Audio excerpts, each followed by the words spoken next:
Good morning, everyone, or afternoon, depending on where you are, and welcome to a follow-up, part 2 to the Sunday stream regarding courageous conversations, and specifically Broward County Schools. But before I get to there specifically, I wanted to sort of follow up on what I was curious about yesterday, and that was how much did Broward County Schools pay Glenn Singleton and Courageous Conversations for his services? I don't know. I still don't know. However, I have found a very, very valuable little resource here from the Parents Defending Education website that is tracking as best as they can the amount of money that Pacific Educational Group, which is what oversees the Courageous Conversations program, is receiving from various school districts around the country. When they have them and when they can get them, they have uploaded the purchase orders from each of these school districts, how much they've paid for the services of Courageous Conversations. Such services range anywhere from $30,000 all the way up to, I don't know, several $100,000, maybe even $1 million over the course of 4 years. I mean, it does happen. And they list the other school districts, counties, and otherwise that have taken on their services, including Broward County Schools. But so far, I could not find a copy of a purchase order or a price. But I'm assuming it's somewhere in the neighborhood of $30,000 to $100,000 or more. Courageous Conversations has been employed by Broward County Schools since at least 2020 or there's about. So over the course of 4 years, it could be several $100,000. Don't know. But that seems to be the range of things. Anyway, I thought that was interesting. But that's not the main focus of today's stream. That is to instead follow up on and finish. This is Jennifer. Finish off the podcast from yesterday. Yeah, pardon the clumsy arrangement of overlays and such. There we go. That's better. So yes, today we'll be continuing on with the Cult of Pedagogy, podcast featuring Glenn Singleton and Courageous Conversations. Let me just make sure I'm at the right timestamp here. We left off at 28:14 yesterday. I'm going to start off at 28 minutes even, just to back up a little bit and give ourselves some context. But before I get to today's continuation episode, who's joining me on this Monday morning, afternoon, depending on where you are? Jaeger Pony, good morning. Noah Asensio, good morning. John Miller, good morning. Mike R., good morning. Rotten Corpse, good morning. Simon Willikins, good morning. Somnamnul Nation, good morning. Robert Pincus, good morning. Attorney Eris, good morning. Mike Savage, Blarg. Hero Soldier, good morning to you. The Best Remy, good morning to you. Miranda Stone, Queen of the Discords, good morning to you. I still don't have my Queen Miranda stinger. I really need to put that together at some point. Or maybe I'll just keep threatening to do so because it embarrasses Miranda in a pleasant way, I suppose. Keeverdam, good morning. Who else is here? Spittle Buggies, good morning to you. Starsaver, good morning. And No Name, good morning to you.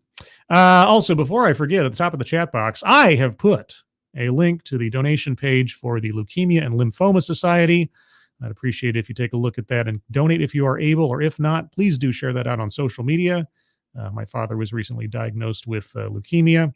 He is currently in remission, thankfully, due to, I'm sure in no small part, to the research that has been contributed to by the Leukemia and Lymphoma Society. So please take a look at that if you are able. Let's see. So with that, I'll just jump right into it. We're at 28 minutes into this thing. The sucker runs just under an hour. So yesterday we had the chief equity officer from Broward County Schools, or Broward County Public Schools, I should say, in Florida, telling us about the need to focus on race for some reason. And then we had Glenn Singleton himself, the leader of Courageous Conversations, come on and try to tell us in so many ways that he's not willing to directly answer a question asked of him, but simply pile on talking points and rhetoric and claims without evidence and on and on and on, trying to justify talking about race in schools because it's very, very important. Why is it very, very important? I don't know. Just it's very important that teachers understand differences. Otherwise, their ability to execute their jobs is somehow hampered. Now, shortly before I cut off yesterday, we were promised by the host of the podcast, and I hope it is fulfilled, to receive some details, some specific examples about how the work of Courageous Conversations has actually improved things at Broward County Public Schools. I'm still apprehensive that we will be receiving any such details given past as prologue, but, hope springs eternal. And also sometimes dies on the vine. But we'll find out as we go. So with that, let's continue. Key piece of this is to give the educator a tool. And so courageous conversation is a protocol for having an interracial and intraracial conversation about race. An inter and intraracial conversation about race. As though people with different skin colors automatically operate in different planes of existence or something. Again, I would love to ask, what am I supposed to understand or assume to know about someone simply based on their race first and foremost, as compare or contrast to my own? What is it that I'm supposed to think? Why? Glenn Singleton in the previous part said that his hope is that one day conversations about race will not have to happen. Great. I'm fine with that. Why are you perpetuating them is still my question. And so that tool enables educators to start at the personal space where their highest level of expertise exists. And our theory of transformation here is that when we actually are transformed in our beliefs and behaviors at the personal level, we take those transformations into our work. Again, presupposing that there is some default held belief by teachers on the basis of race that is negative. And the negative belief on race, as I am to understand it from the previous part, is a belief that race is irrelevant. So to believe that race is irrelevant is a wrong think. You have to believe, and then you have to change your behavior under the rubric that race really matters. Okay, well, let's say for the sake of argument, I stipulate to that for a moment. What behaviors, what changes in policies or practices should come about for the maximum benefit to educational outcomes under this philosophy, right? What does Courageous Conversations say I should be doing as a teacher in the classroom if I'm fully accepting of this protocol? And so having educators go through a personal journey using the protocol to unpack their own experiences, their own understandings, and frankly, their own lack of understandings about race, then enables them at the end of the course to apply those understandings to what they are expert in, which is their classroom practice or their counseling practice or their other aspect of administration or teaching in the system. Okay, so whatever they're doing ahead of time before the cloud of Courageous Conversations comes to visit them, they're doing wrong. I mean, whatever their expertise is in their own particular field is obviously incorrect and is being done wrongly. We need to add race to everything that we do. I guess, okay, again, specific examples. I want to hear specific examples. They keep talking about Broward County Public Schools. Okay. What was changed? What is being done in Broward County Public Schools that was not being done prior to Courageous Conversations? So this is the reason it's 50 hours and not just a 2 to 3 hour PD after 50 hours? The Courageous Conversations protocol is 50 hours over 2 days of struggle session. Oh, Lord. after school because that process is not simple. It's not necessarily linear. And it's also, it can be emotional. Yeah, I suppose a passive accusation of racism can be emotional at times. A couple more hellos here. Tier Alexander, the Scourge, good morning. And Angela Ariaga, good morning to you. And did I miss anybody else? I don't think I did. I hope I didn't. Hope everyone's having a good morning. Absolutely. And not only is it emotional, but one of those tools that we're providing for that was the recording, not me. I don't know what that was. One of the tools you're providing is what? for the educator is the tool that allows them to engage with the topic of race, not only from the place of feeling, but from the place of believing, the place of thinking, and the place of acting. Oh, now this harkens back to my original exposure to Glenn Singleton in his Courageous Conversations presentation. A link to that original video of mine is in the description below if you haven't seen it. But yes, he had Courageous Conversations split up into 4 quadrants, or maybe that's kind of redundant. But either way, thinking, action, believing, knowing, or something. And he kept discouraging people from thinking. Stay away from the thinking part. Go to the believing part. I think I'm paraphrasing only slightly. Yeah, in that portion of the presentation, he was encouraging people not to think and simply feel or simply believe. Believe without thinking, feel without thinking. It was a little creepy. And that's called the Courageous Conversation Compass. Right. Right. And so with that, we are inviting educators to bring their whole selves into an understanding of race and then utilize their whole selves to engage in their practice at the classroom level. Their whole selves.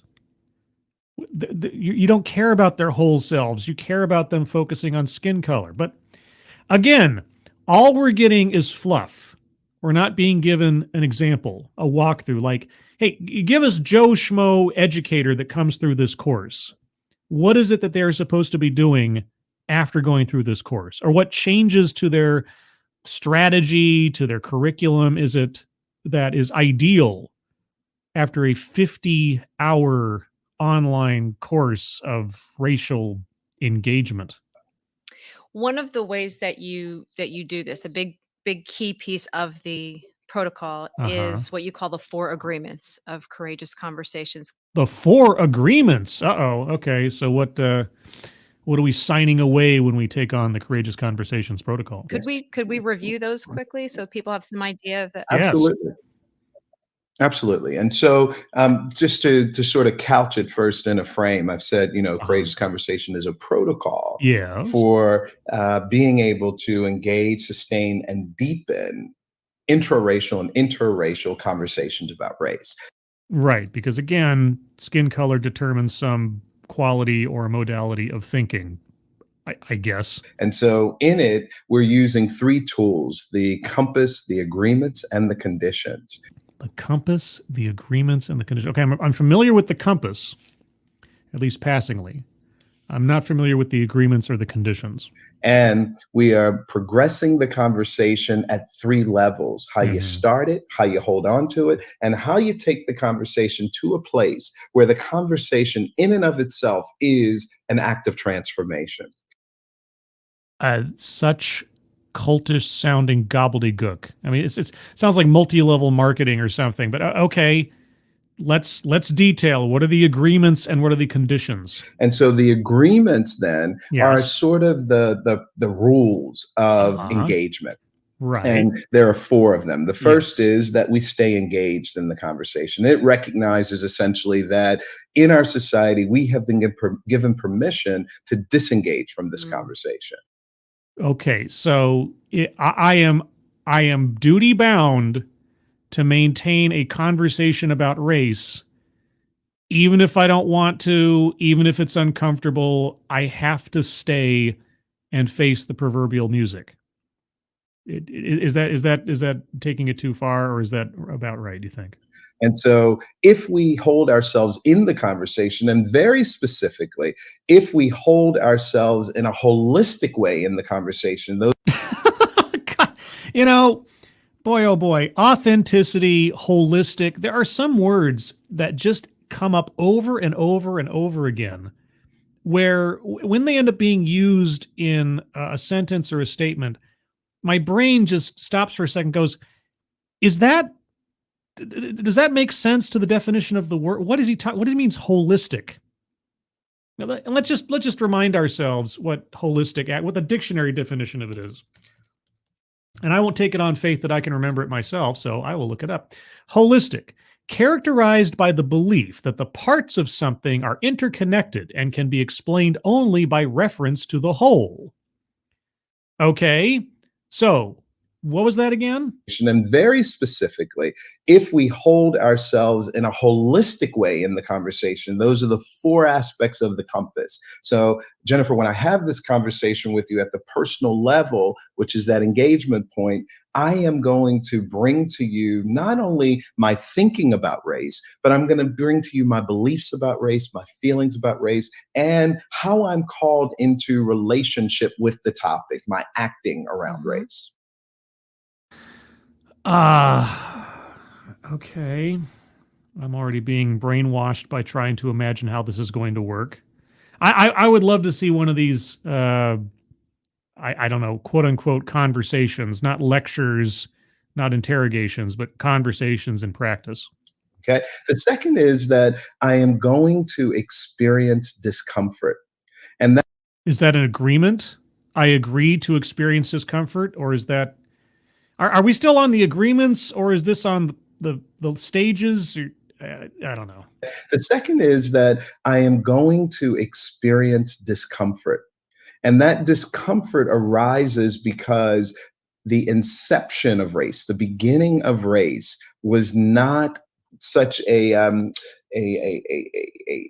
beautiful moment in the human trajectory. What? What? Okay, race is a social construction. Oh, race is a social construct. Oh, okay. Well, then let's not talk about it. Let's eliminate its importance. Let's make it irrelevant. Let's achieve your wish from the first part of this presentation. Let's just not have those conversations anymore. If it's a social construct, if it's not an actual real thing, then the best thing we can do about it is just not bring it up. Not make it an issue, like eye color or hair color. Okay, it's a social construct, but we really need to keep talking about it. It was made up. Oh. It was not made up for good reasons. Oh. It formed a hierarchy of people around an artificial idea. Then let's drop it. And so when we discover how that's become implanted in the way we think, believe, feel, and act, there is some turmoil as we do that self-discovery. And therefore, we have to get good at being uncomfortable. I don't like to be uncomfortable. Being uncomfortable is a, well, not desirable state of being. I mean, by almost definition. So if I don't feel comfortable being interrogated or accused, passively or otherwise, of wrongthink around a social construct that was just made up and doesn't really exist, maybe I don't want to talk about it. Maybe it's not worth talking about. I never understand when somebody goes so strong on telling me I need to talk about race. I need to think about race. So, but by the way, race is also a social construct. It's just made up. All right, well, let's dismiss it then. As easily as it was made up, let's just forget about it. But we can't, because there's bills to pay. And rather than trying to exercise a inauthentic peace, which has been the traditional diversity training challenge, we're actually building the educator's capacity to stay engaged as it becomes uncomfortable. Okay, so you're building up their tolerance. You're creating a sort of psychological scar tissue so that they can stand up to the flames and the cuts of race talk. Boy, that sounds like a good use of a teacher's time, doesn't it? Taxpayers' time, etc. Yeah, and money. Okay. to raise my capacity to be uncomfortable. Mm. We call it productive disequilibrium. What? Productivus equilibrium? What? Hold on. It becomes uncomfortable. To raise my capacity to be uncomfortable. Mm. We call it productive disequilibrium. Productive disequilibrium. Productive disequilibrium.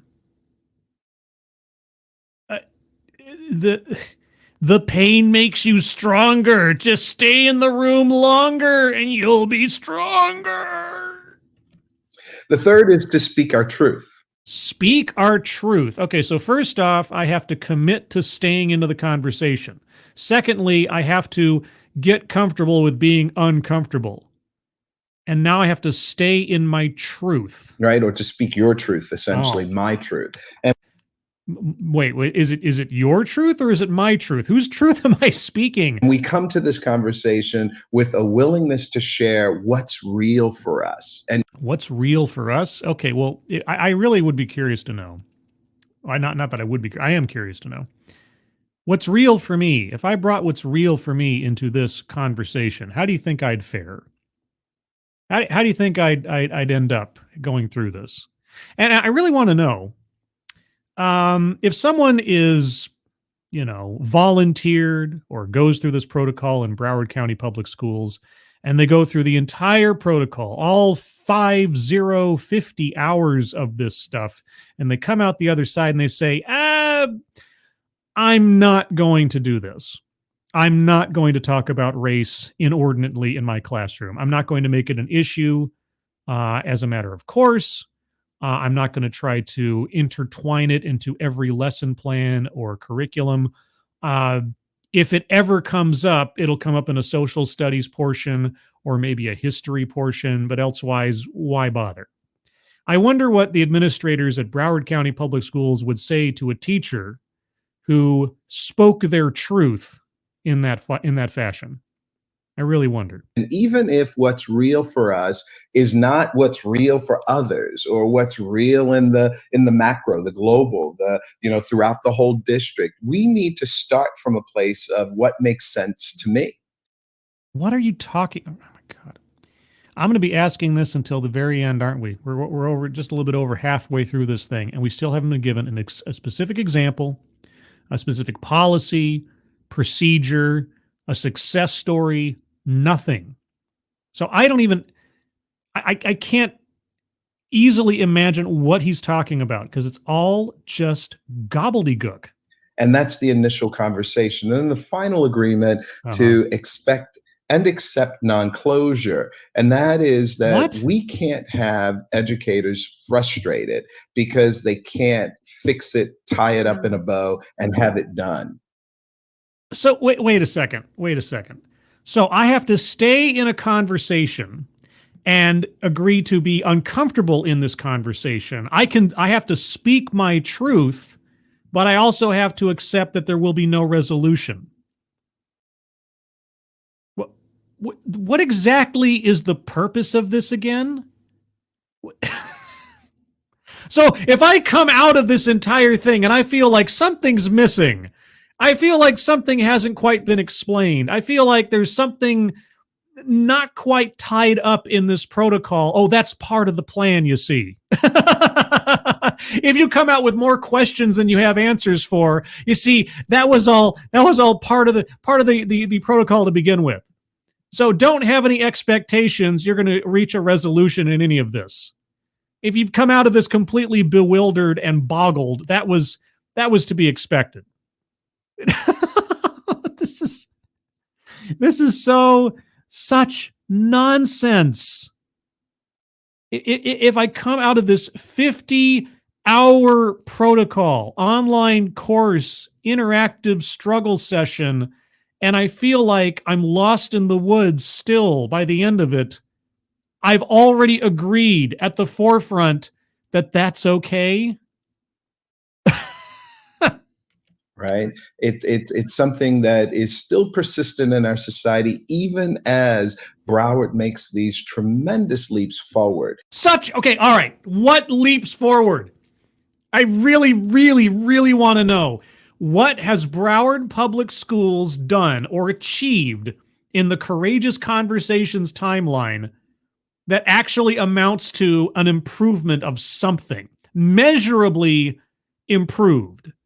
And not a measurement that Courageous Conversations brought in, but a measurement they were doing before Courageous Conversations even came into the picture. I want to hear about test scores. I want to hear about performance evaluations. I want to hear about all sorts of things that pertain specifically to academic or professional quality outcomes in Broward County schools. When do we get to that? In terms of addressing race and having educators who have this agility with the topic. What? There is still a challenge that we're facing at the larger level. And so we need to be able to stay engaged, even though the final solution isn't yet in sight. The final solution. Oh, okay. Okay. So you have no answers to the bigger problem. No one should expect there to be answers to the bigger problem, whatever the bigger problem is, which we won't detail yet, or we haven't detailed yet. So all of this is basically for naught. Don't expect to have any kind of progress or resolution. That's part of the program, part of the protocol, part of the agreement before you even enter into this routine. What does this?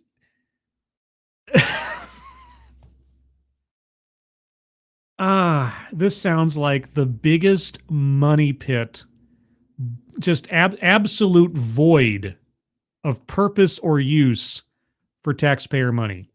How many dollars of Broward County or Florida taxpayer money has gone down into this absolute vorpal warp of nothing?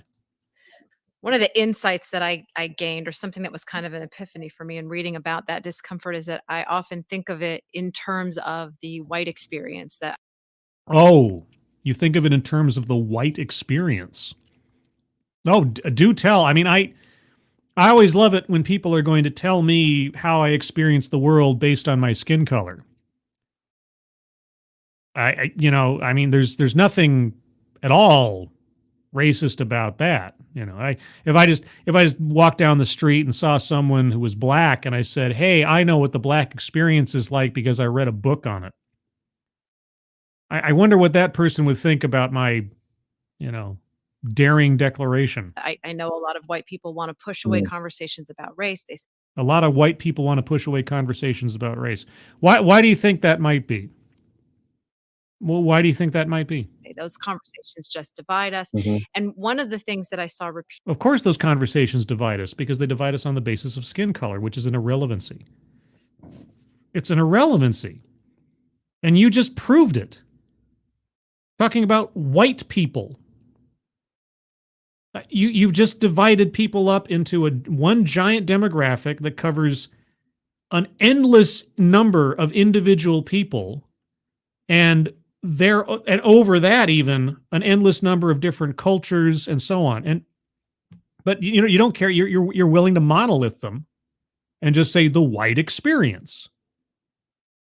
Okay, and conversations about race. They say those conversations just divide us. Mm-hmm. And one of the things that I saw repeated in the discussion of discomfort in your book was that there's a lot of personal risk and discomfort for educators of color in these conversations too. There's the risk of looking angry, or if you can talk a little bit about that too, about that discomfort from that perspective. Okay, so white people are uncomfortable about these conversations because they divide us and so on. Not white people are uncomfortable about these conversations because they might come across as angry, I guess.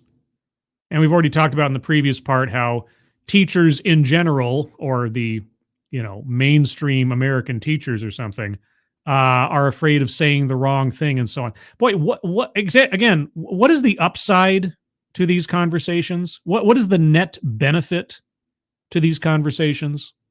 How does any of this improve anything? From the chat, Tier Alexander, don't worry, Scribelight. I know about the black experience from a book I skimmed over too. Well, good. I mean, I read stuff in school. I'm trying to remember. In my literature courses in college, I read so many different books. We read Things Fall Apart. I'm trying to think of like stories or books that I read that were explicitly about quote unquote the black experience. Oh gosh. Well, let's see. We read Othello. Othello was black. Things Fall Apart was in Africa, if I remember correctly. We read some Toni Morrison and Langston Hughes. So, I mean, I've read at least 5 or 6 books specifically by black authors about, black characters and black livelihoods and such. And, To Kill a Mockingbird. I know something about the black experience, so I know what it's like to be black, at least, academically speaking, right? Or maybe I could talk to an individual about their life and not assume to know something because of their skin. I don't know. I mean, maybe I'm just too radical for my own boots. Yeah, well, the first thing is, I think that sometimes when we get to this particular agreement, we tend to focus on how white people, and in this case, white educators, experience that discomfort, and Mhm. when we fail to see that the discomfort is universal. Okay, so if you're a white person or white educator, the discomfort is universal. So you just know ahead of time that if an educator is white, they're going to be uncomfortable. Okay. Yeah. Okay, it's universal, and it's sometimes from these different directions. That is to say that Mm. earlier in the podcast we were talking about how white educators might experience some discomfort because they don't know what to say. There's Mm. a kind of ignorance around the topic. Mm. Right. White people are just ignorant about the utility of race in the classroom. Right. Okay. Right, and so the appearance of being ignorant is sometimes more uncomfortable for white educators than actually being ignorant. Well, essentially, the problem is, as I've noticed over the course of time, is that it is not the responsibility of a person of color to educate a white person about what they need to know about the lived experience of people of color, right? White people are inherently ignorant about this subject because they don't experience race. We've been told over and over again, white people are not a racialized demographic. They exist in a complete bubble where race doesn't come up and race doesn't matter. And they're not assessed on the basis of their race ever. They're immune from these things. White immunity, I've heard before in a previous TEDx talk. So obviously, white people have absolutely no concept, idea, imagination, whatever, on the subject of race. I've been told this over and over and over again. White people don't have culture. White people are immune from bad things surrounding race. So they're obviously ignorant because they don't have the same experiences. They don't live the same oppressions as people who aren't white. It's obvious, right? So, just on the face of things, literally, white people are ignorant. And they'll be held to account for their ignorance no matter what they say or try to say to placate people who are inordinately focused on race. That is the power you hold over someone. It's the same kind of power that the church used to hold over the common people, right? The people in the church, they could read Latin. And the common people mostly were illiterate. And so when you had someone come along who could read, who knew the truth, who knew the secret words that other people couldn't possibly interpret, they had power because of implied wisdom, implied enlightenment. And that's the dynamic that's being built here. White people are entirely ignorant of what it's like to be a not white person. Therefore, anything a not white person says, wrongly or rightly, about a white person's demeanor, behavior, what they say, and so on, has to be taken with more authority. That's the dynamic. That's the power dynamic that's being built. Some races are better than others. Inherently, smarter, wiser, have to be paid attention to more, carry more authority than others. Are we starting to see the issue here? And that has to be grappled with, and they have to actually work through it to discover that the enlightenment is where the healing comes. Yes. Educate yourself towards a better future. Right. And so this whole building of capacity to be comfortable with discomfort is critical. Sometimes white educators also mistake safety, a lack of safety, for the discomfort that they feel. Mistake a lack of safety for the discomfort they feel. Well, if I felt I was not safe, I guess I would feel uncomfortable. What? Right. And what I like to say always is that, folks have not come into courageous conversation and been, harmed the way that racism harms people. Oh, no. Folks have not come into courageous conversation and harmed like racism harms people. There's no racism in courageous conversations. Now, just take a moment and let me tell you about how white people think. Let me tell you about the inherent deficiencies in white educators. Now, there's no racism here. No. We're not assessing people simply on the basis of their skin color first and foremost, making determinations about the quality of their thinking or what their inherent disabilities are in mental capacity or emotional capacity. No. But racism's really bad, guys. Okay. What has happened is that you just touch into these places of discomfort because you discover that you are not immune from the perpetuation of racism. No, you're right. All right. So is the purpose of courageous conversations to be benevolently racist to white people? I mean, I don't know what other conclusion to come to. Right? Is the entire purpose of courageous conversations to make white people feel bad about their skin color? Because, I mean, that's the message I'm getting from this.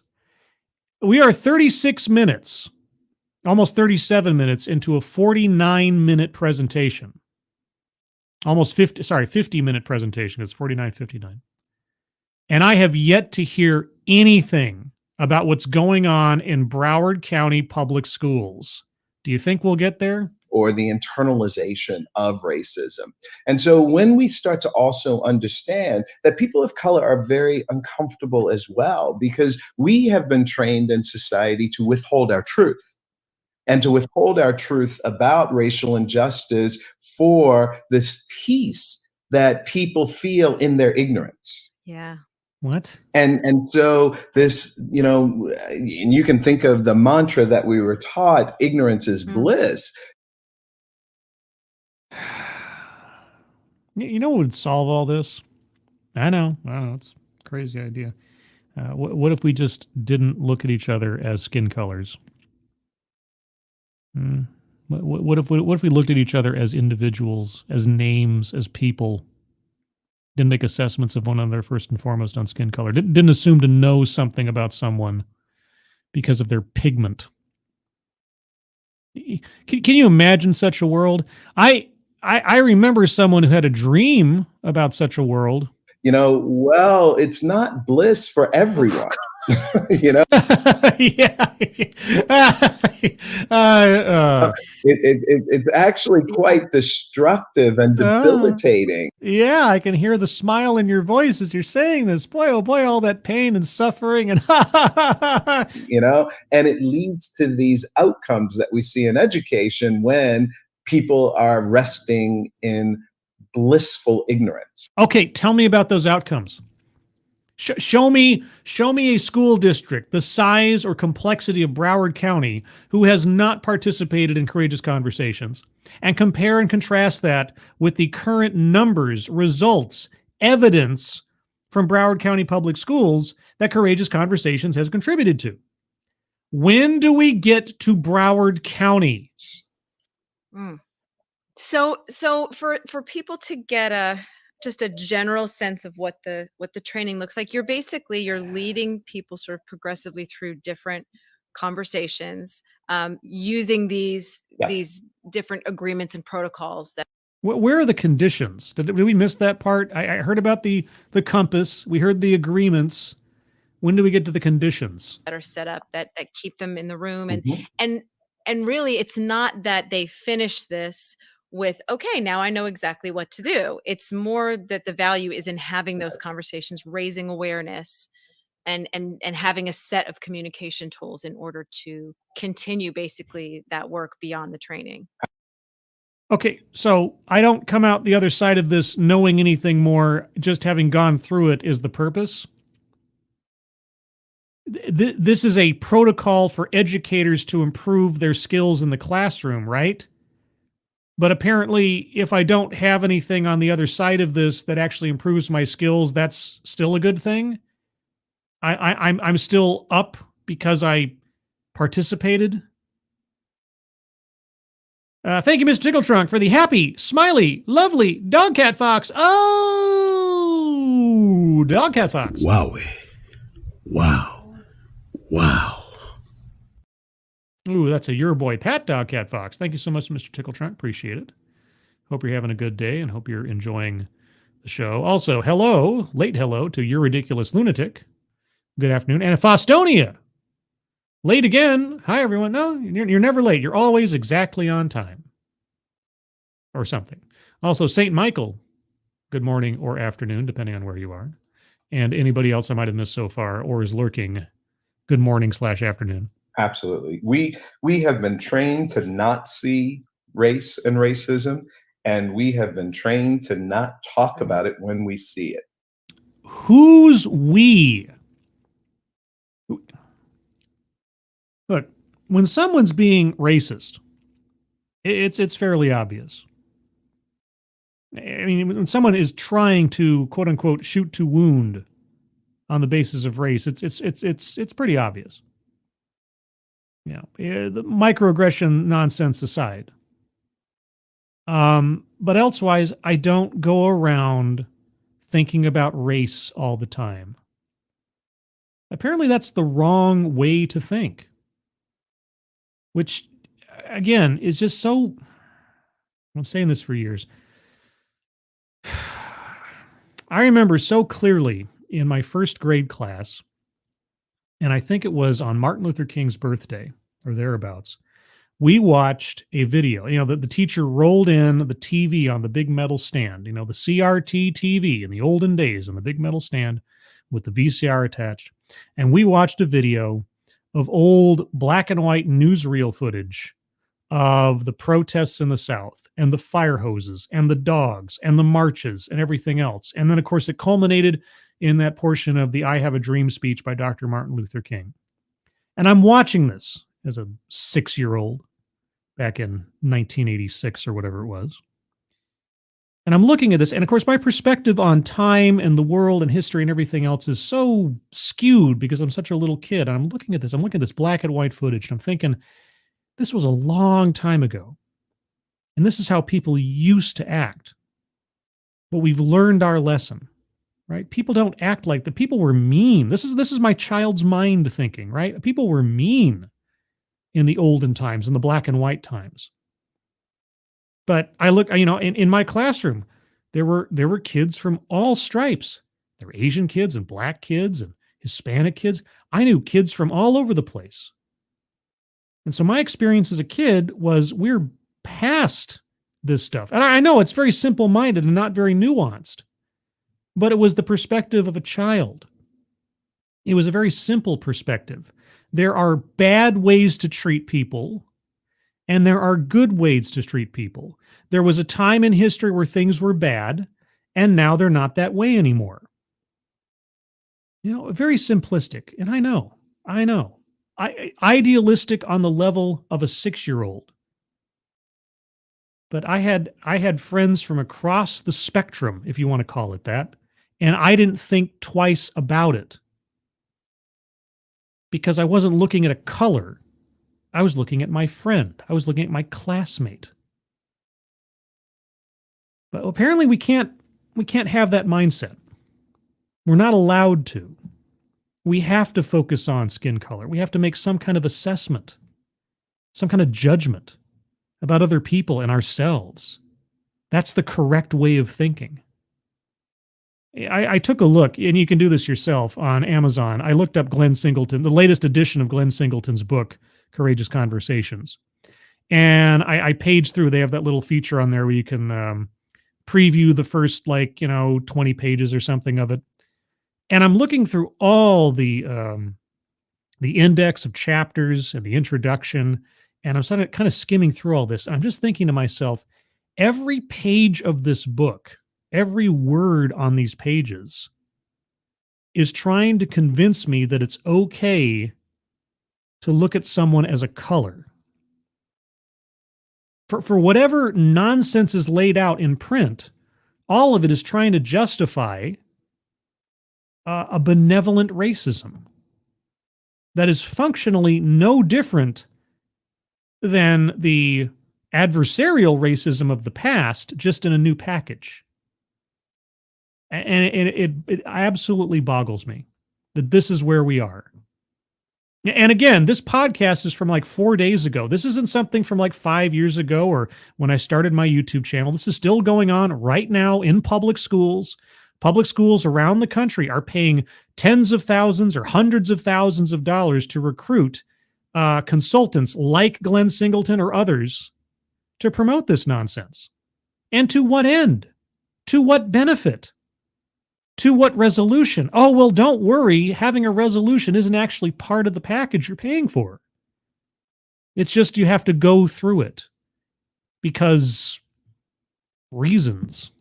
And so we are actually providing two aspects here, which I believe are critical. One is we have to raise consciousness, and two, we have to offer healing. Raise consciousness and offer healing. Okay. Give me an example of healing. How has Courageous Conversations healed someone?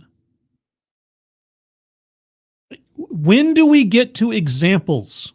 Right? Because when people come to understand, when there's no longer ignorance, whether it's about the topic and how I connect to the topic or how to negotiate and have the conversation. People of color across the country and around the world may have, high levels of understanding about what is race and racism, but have not developed a way of communicating that effectively where the person that they're talking to, particularly the person who does not share their racial identity, is actually able to stay in the conversation.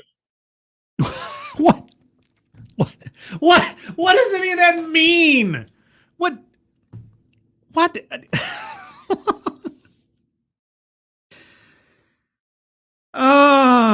So people of color don't know how to express themselves until they talk to somebody of not their race who does know how to express themselves. I thought I was prepared for this. I just, you would think, or I should say I would think, I don't know what you think. I'm not going to try to mind read or assume motives, but I would think of myself that after this amount of time and exposing myself over and over again to things like this, that I would have as I mentioned before, a sort of psychological scar tissue, that I would be stronger or more resilient to the kind of nonsense I hear. But again, I take a couple of things into consideration. One, more often than not, I'm not listening to the same person over and over and over again. So every time I hear something, it's coming from a new mind and a new perspective, and it hits me just a little bit differently.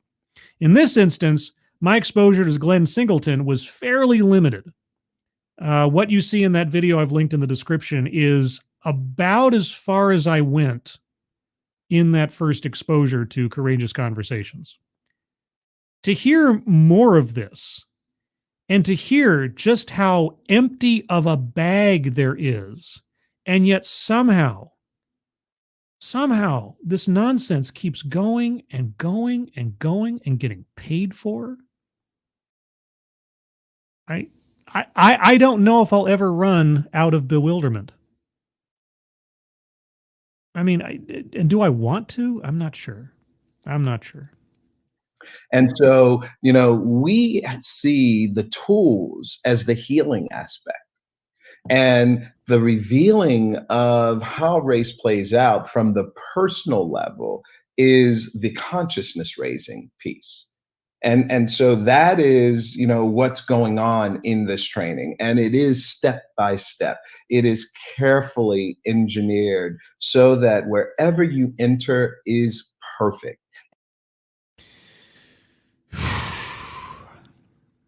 Sometimes I just have to pause because of YouTube. Sometimes I need to pause because I need to try with as much, reflux as is built up in me to digest what I'm hearing. Okay. We have seen here an entire castle built on sand. There's nothing here. Nothing. We've gone through, setting aside the portion at the beginning from the equity officer at Broward County Schools, which was equally nonsensical and nothing burger. We've otherwise gone through about half an hour or more of utter and absolute pablum. Nothing but empty sophistry, supported by nothing, talking point after talking point, disconnected from either reality or the question that was asked, no examples, no evidence, nothing solid, no bedrock on which to set our mental feet. And so we are afloat in this abstract nonsense. But this is what an entire empire has been built on. Books and protocols and websites and keynote speeches and on and on and on, to the tune of millions of dollars. For what? What has been the measurable, demonstrable benefit to anyone for any of this? I am waiting to hear about Broward County Public Schools. And everyone is entering from their own place. You're not in this training to reference yourself to another person or another group of people. I'm not. I thought this entire thing was to measure my understanding of difference according to Courageous Conversations. What is the purpose of a conversation, an actual conversation, if not to measure what you think against what someone else thinks? What? You are referencing yourself from where you begin to where you end. What? But where I end, if it's not conclusive, well, that's okay, because I already agreed that there's not going to be any resolution to whatever the problem purportedly is. God. And if you can experience growth and understanding, consciousness and healing. How do I experience growth if I don't know what the end point is and there's no guaranteed achievement marker? What is growth here? What am I growing from? As you make that progression, that's what enables you to develop the high level of efficacy to transform your practice. the high level of efficacy to transform my practice into what? From what? What is the desired end result of any of this? Can you give us an example? You've got 10 minutes. In the classroom. And so that's what you're seeing now in Broward. What am I seeing in Broward? Please tell me, what am I supposed to be seeing in Broward? And this is the exciting part of this work. It is, this revelation that, I actually am connected to this topic. Of course you're connected to this topic. It's your career. It's everything you've built your empire around. What? Or are you talking about the royal eye, as in the prospective educator? My connection is not something that needs to be debilitating, something that needs to be shameful. It's something that I can actually grow through. And as I'm doing that, I actually discover myself in a way that I'd rather be than how I was. Okay. I've had few criticisms of the interviewer thus far. In fact, if you go back to the first part, in several instances, at least the questions that she posed in different places, I had several compliments. She was trying to get him to give us specific examples or try to pin him down on things. Fair enough. At this point, we have had such a long period of verbal diarrhea that has given us nothing but dehydration of brain cells. I really hope the interviewer pulls him back and attempts. And I understand it's not her fault if he doesn't answer the question. It's on him. But pulls him back and asks for specific success stories in Broward County. This entire presentation was predicated on the idea, and even had the equity officer from Broward County and its successes in implementing the Courageous Conversations protocol. They got a little less than 10 minutes. Come on. And this to me is, what makes my work, I think, the best work in the world, because I watch human transformation happen in a relatively short period of time around a topic that so many believe is irretractable. It's irretractable. Yeah, because as long as you assess people on skin color, you're never going to escape the worst parts of our history. But keep going. Just can't do anything about it. Come on. The course is comprised of readings, online videos, personal coaching, and online discussions where participants dig into these challenging topics. This sounds like a wrap-up. Please don't tell me this is where it ends. Watkins says this combination of factors really helps educators take the risks that are necessary to grow. Okay, I think we're done with the Glenn Singleton thing, unless we're going to jump to another thing. Okay, so now, somewhere, please tell us, how have things changed? That either Watkins gave you some kind of evidence or something to look at? Please. There's coaches and there's some modeling. There's the group chats. So they present the scenarios, and then staff, then they go into expressing their thoughts, their feelings, their experiences, and there's a dialogue that takes place online. And I find, and it's pretty interesting. I don't care about interesting. I want to hear how however many tens of thousands or hundreds of thousands of dollars of Broward County taxpayer money has been spent on this protocol has led to improvements in academic outcomes for students, or at worst, improved professional outcomes for the teachers. That is the goal, is it not? And you have some kind of metrics to present to show that this money was not entirely wasted, as I suspect it has been. Correct? That you can do this as an online platform, as opposed to exclusively doing it in person. Yeah. And it was interesting because we actually found that the conversations were more authentic. And unfortunately, and I say this because social media has created a platform for people to say things they wouldn't say in public. it meant that it also gave the online user sort of the safety of saying something that they may not say in front of others. So, I mean, I don't know. I mean, I obviously don't know. Is the whole participation in courageous conversations online anonymous? I mean, I mean, for everything else that I've said, that would be an interesting element. If I'm participating in these role play games or conversations or scenarios or exchanges or whatever, but my identity is hidden in order to promote a more open and free thinking environment. That would be interesting. Is that what's going on? Because the whole saying things you wouldn't say otherwise online, more often than not, comes from the anonymity you can have in most social media platforms. Not all of them, but most.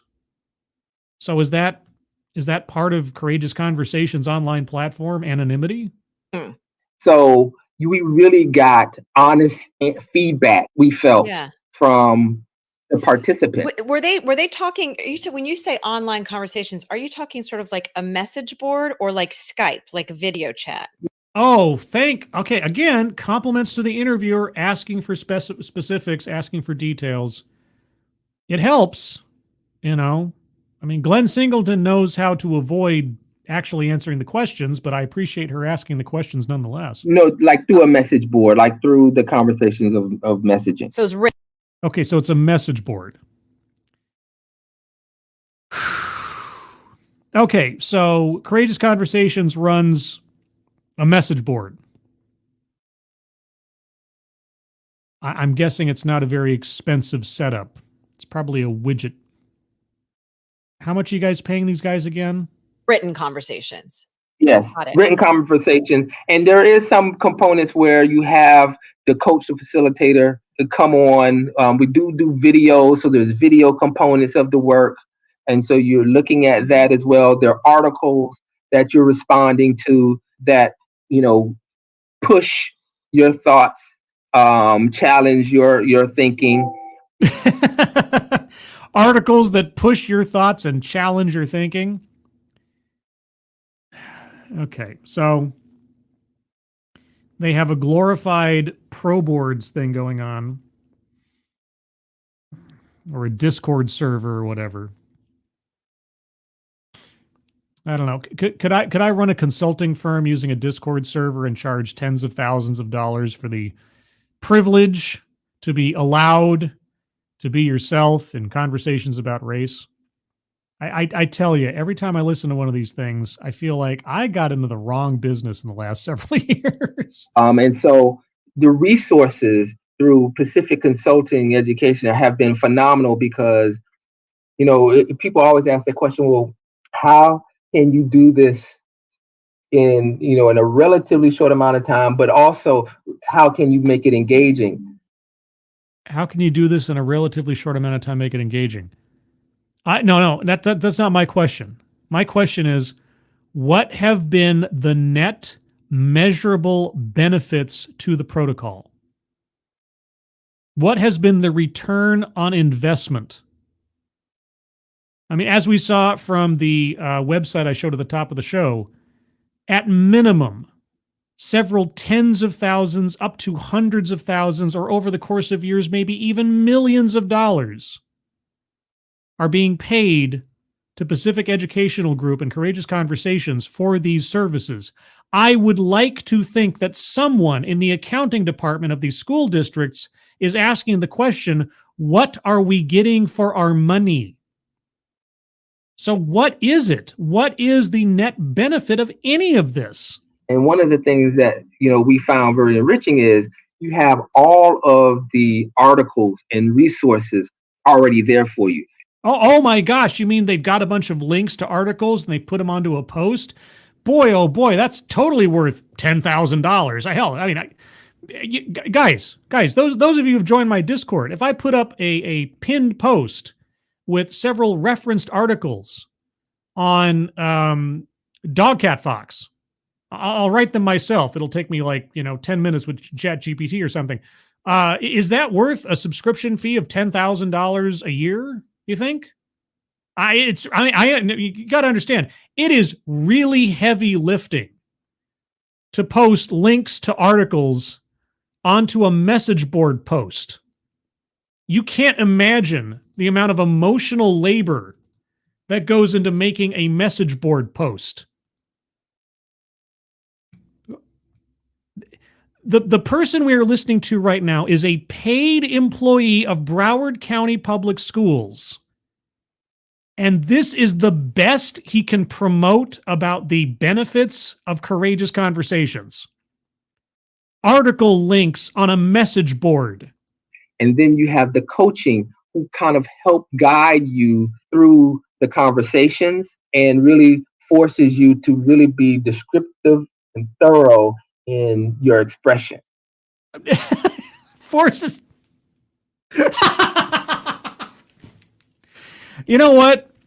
A long time ago, and it is a long time ago now, I used to be on a message board that had to do with writing and written role play scenes, things like that. People writing stories about their characters. And I would post to this board my own stories on a regular basis. And in fact, I maintained a thread of story prompts to help people get inspired to write their own stories and things like that. And occasionally, I'd have someone email me a draft of their story before they posted it to the message board saying, hey, is this any good? Do you have any ideas or advice or whatever? And I would look at these things, and depending on where someone's skills were or otherwise, and I'm not a professional editor or anything. I'm not a copywriter or whatever. But I have an English degree. I've written a lot of stuff. I have opinions on how things can flow or what grammar to use and so on. So I'd look through and look for spelling errors or where places moved on a little bit or dragged or run-on sentences. Simple stuff as far as I'm concerned. And I, send back some feedback and that kind of thing. I would guide, I would mentor the occasional person that asked for help. And even today, I occasionally get people sending me things and saying, hey, does this make sense? Or does this story figure, or does this character work, or whatever? Wow. I guess I should be charging tens of thousands of dollars for this service. Guiding in how you're saying. Boy, oh boy, I got into the wrong business. I mean, they really provide the guidance in how you present protocols to groups and for yourself, even among your friends. Right. Oh, sure, yeah, right. So how did things go? Oh my God, are we going to finally get some kind of feedback on specifics? Okay, Mr. Watkins. Now's your time to shine. Tell us how Courageous Conversations improved Broward County Schools. Since the first wave of educators completed the course. Oh, now we're back to a summary. Are we going to get... Okay, all right. Anyway, this is what I've been asking for. Okay, so our interviewer is going to summarize, I'm assuming, what the results were. So how did things go? Since the first wave of educators completed the course, which was 300 some years ago now, both Watkins and Singleton have seen impressive results.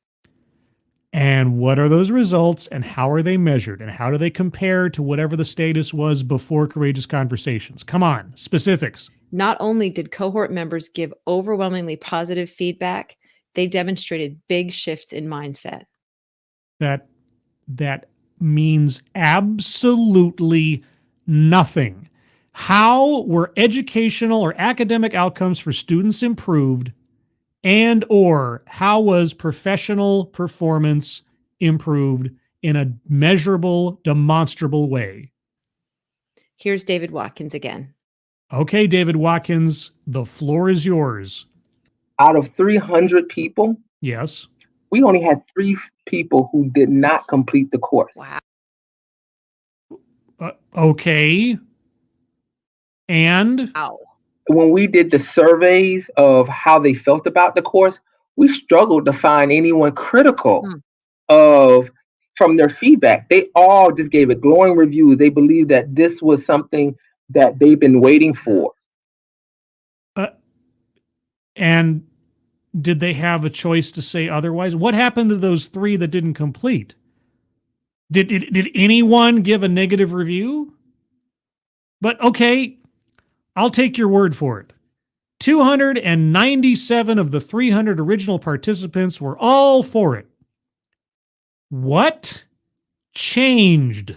That this having this type of online experience and addressing something that's been as taboo and giving themselves, equipping them with the tools and resources to better communicate with their own students, they felt like was something they had not seen before. In addition to that, the belief that it was they were leading this, and they felt that they were leading this work, and so No. They weren't leading this work. Courageous Conversations is leading this work. Broward County, by employing Courageous Conversations, is leading this work. They're simply participating.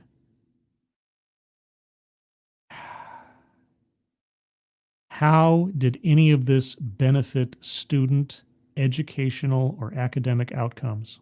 Come on. you had teachers deciding to go back and get their master's or their doctorate in What? some related field. What? Courageous Conversations caused educators to go back to school for their masters in related fields. Why? You had a lot of teachers who said, you know what, I was thinking about leaving education. Now I'm actually thinking about not only staying, but doing something more impactful.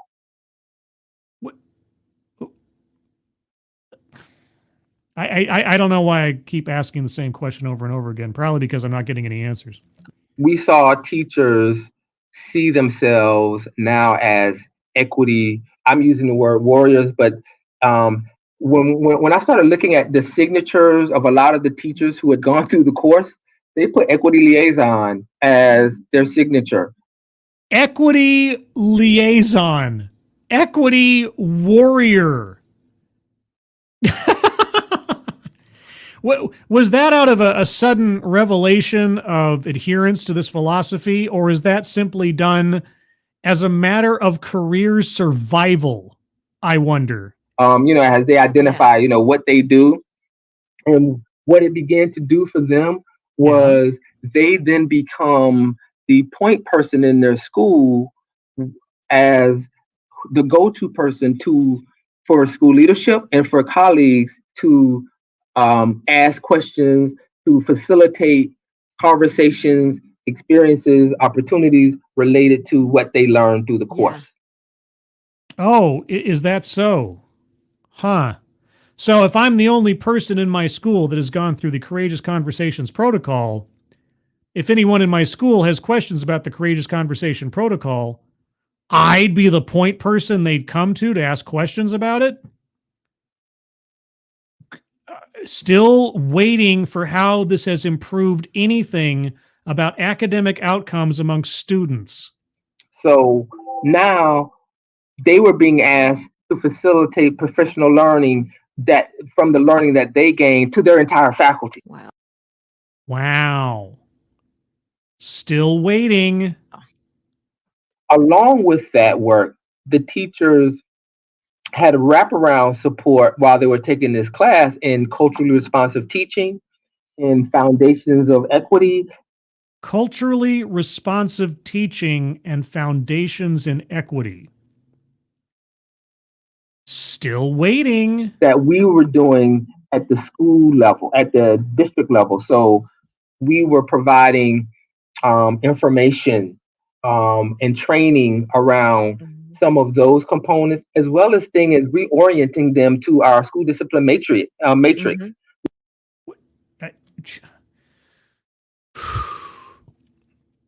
Still waiting. We were reorienting them to our students with disabilities and our English language learners. Because many what we learned, so now that they're becoming more self-aware and more locked into what happens not only in their classrooms with their kids, but in their school as a whole, they were coming back to us going, I realized that we have X number, we have all of these students that don't speak English as a first language. And when I started asking what type of strategies are we using, in the different classes, no one could answer that question. So these teachers needed to go through 50 hours of courageous conversations to realize that some segment of their student population did not have English as a first language. And boy, oh boy, what are we doing about that?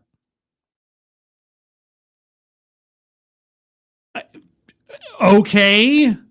And this was worth it?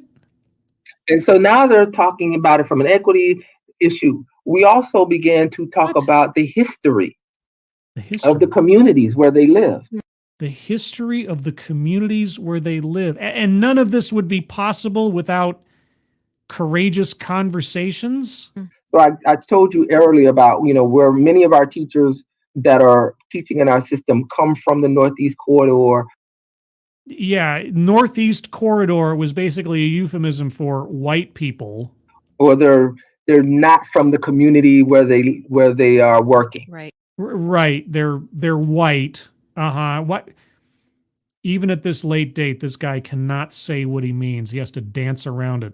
And we began to do more work now around the history of those communities. Why?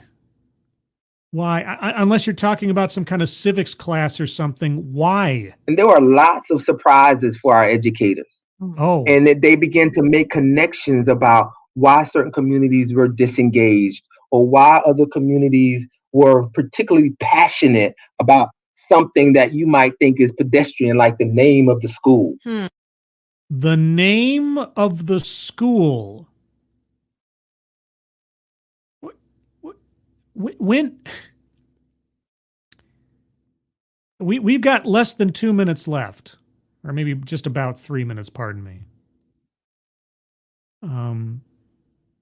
And we haven't heard a single example of anything that has improved in Broward County Public Schools as a result of this. And it has been going on there since at least 2020. 3+ years this has been instituted in Broward County Schools. This podcast is all of 4 days old. And not only can the equity executive of the school district, but the person in charge of these racial equity protocols not tell us a single thing that has improved as far as student outcome across a school district made up of 300,000 students in a given year. I don't even live in Florida. I don't even live in Broward County. But if I was a Broward County taxpayer and I was listening to this and then looking at the average price paid for the services of this organization, I'd have a few questions. I have a few serious questions. And now we're able to better articulate, but also give context and have conversations that are not threatening, aren't divisive, and make people feel safe. Oh, yeah. Conversations about race after 50 hours of struggle session and message board back and forth. It's not divisive. It's not uncomfortable. Oh, except it is uncomfortable because I have to agree to be uncomfortable in these conversations, and I can never leave these conversations because I agreed to ahead of time. Because for many of the communities that are, we're a large urban school district. So being in a large urban district, there is a lot of distrust for our system. If you say so. So anyone from an urban district immediately distrusts the system. Okay. Is that another euphemism for race by any chance? That comes with a lot of suspicion because of people's personal experiences or what they've observed historically. And I'm not talking just people in their 30s or 40s who remember high school or middle school or even elementary. But okay. What are Broward County Public Schools doing to dispel that suspicion from students' minds? Does courageous conversations cure suspicions about authority figures in Broward County? I'm talking about some of our folks who've been in Broward County since the 1940s, 50s, and 60s. Oh, okay. So not students. Okay. those people are still living, and those folks can influence how they feel about the schools that serve their children, their grandchildren. Okay, so what are you doing to show the students of today and not the elderly from the 40s that things have changed? How does Courageous Conversations address that? But your current staff of teachers might not have ever learned about that had they not been through this type of training where they can get comfortable asking those questions and be open to Correct. hearing those stories. And so Why? What does any of that have to do with improving student academic achievement? And I'm not asking that just to be a jerkwad. I am honestly curious. There has to be a line you are drawing between these things, correct? Otherwise, why bring it up? Thank you, Frosted Glass. This is how English sounds to non-English speakers. I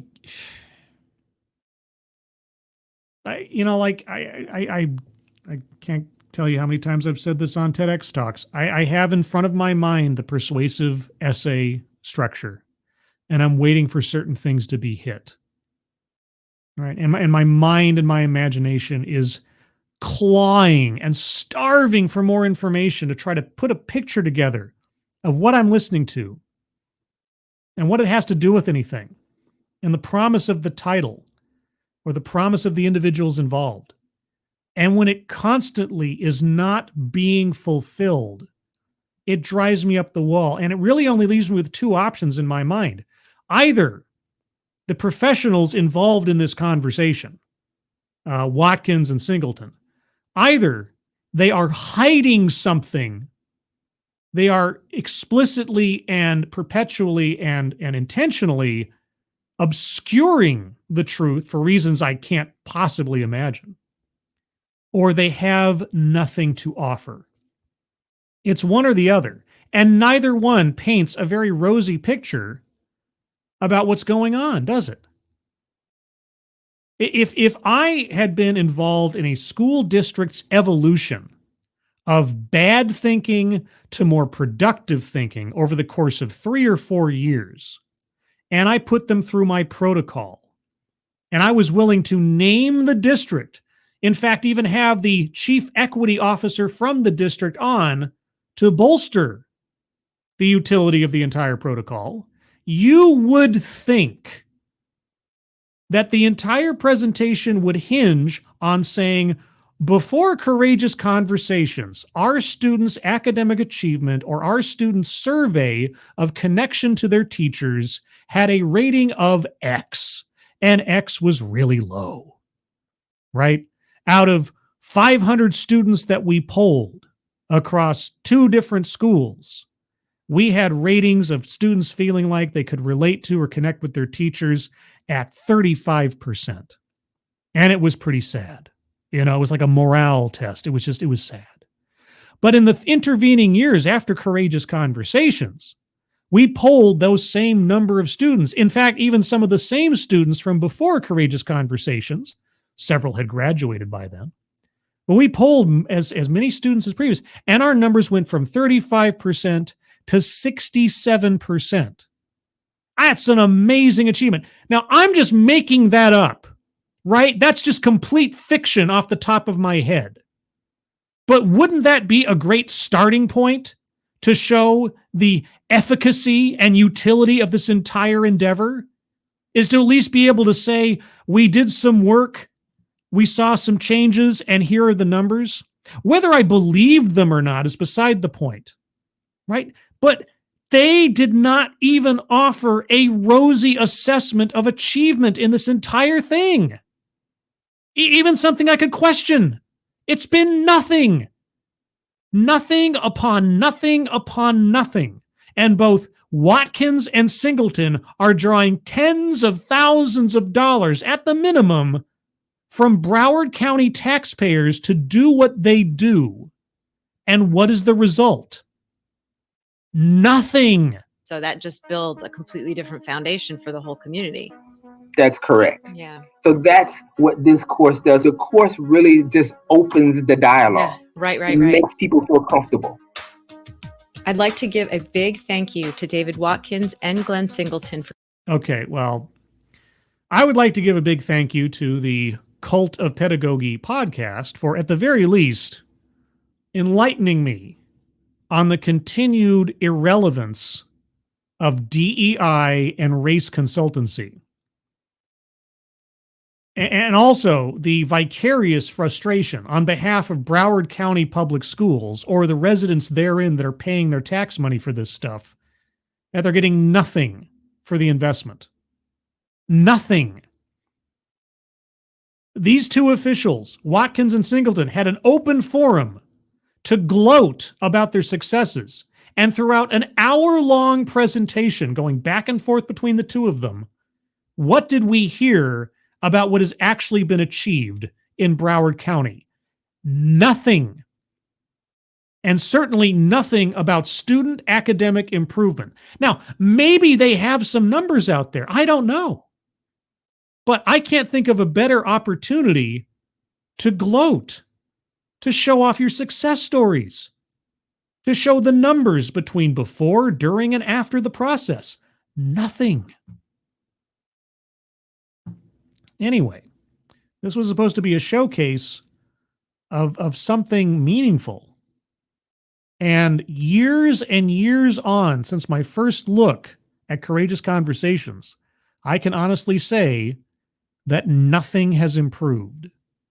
But of course, you don't have to improve nothing, because nothing will always be nothing.